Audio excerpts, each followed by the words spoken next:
ಇನ್ನು ಸತೀಶ್ ಜಾರಕಿಹೊಳಿ ಅವರು ಕೂಡ ಮಾತನಾಡಿದ್ದಾರೆ ಇದೇ ವಿಚಾರಕ್ಕೆ ಸಂಬಂಧಪಟ್ಟಂತೆ.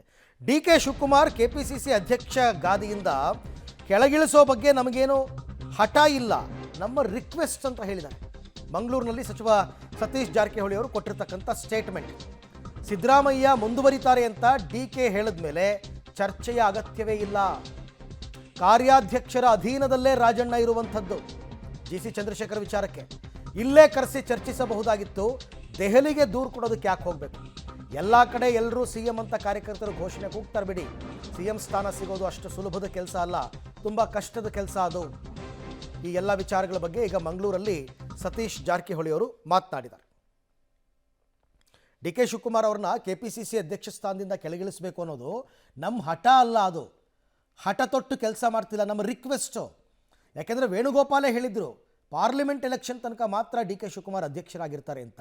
ಮುಗೀತಲ್ಲ, ಬದಲಾಯಿಸಿ. ಈಗ ನಮ್ಮ ರಿಕ್ವೆಸ್ಟ್ ಇದು. ನಾವು ಹೋಗಿ ಹೈಕಮಾಂಡ್ ಬಳಿ ಪ್ರಾರ್ಥನೆ ಮಾಡೋದು ಮಾತ್ರ, ಆದರೆ ತೀರ್ಮಾನವನ್ನು ಹೈಕಮಾಂಡೇ ತಗೋಬೇಕು. ಹೈಕಮಾಂಡ್ ಹತ್ರಕ್ಕೆ ಹೋಗೋದಕ್ಕೆ ಎಲ್ಲರೂ ಸ್ವತಂತ್ರರು. ನಮ್ಮ ಪಕ್ಷದಲ್ಲಿ ಅಂತಿಮವಾಗಿ ತೀರ್ಮಾನ ತಗೋಬೇಕಾದವ್ರು ಯಾರು? ಹೈಕಮಾಂಡ್ ಅಂತಂದ್ಬಿಟ್ಟು ಆ ವಿಚಾರದಾಗ ಮಾತಾಡಿದ್ದಾರೆ. ಮತ್ತು ರಾಜಣ್ಣ ವಿರುದ್ಧ ಕೆಪಿಸಿಸಿ ಕಾರ್ಯಾಧ್ಯಕ್ಷ ಚಂದ್ರಶೇಖರ್ ದೂರು ಕೊಟ್ಟಿದ್ದಾರಲ್ಲ, ಅದ್ರ ಬಗ್ಗೆನೂ ಮಾತಾಡಿದ್ದಾರೆ.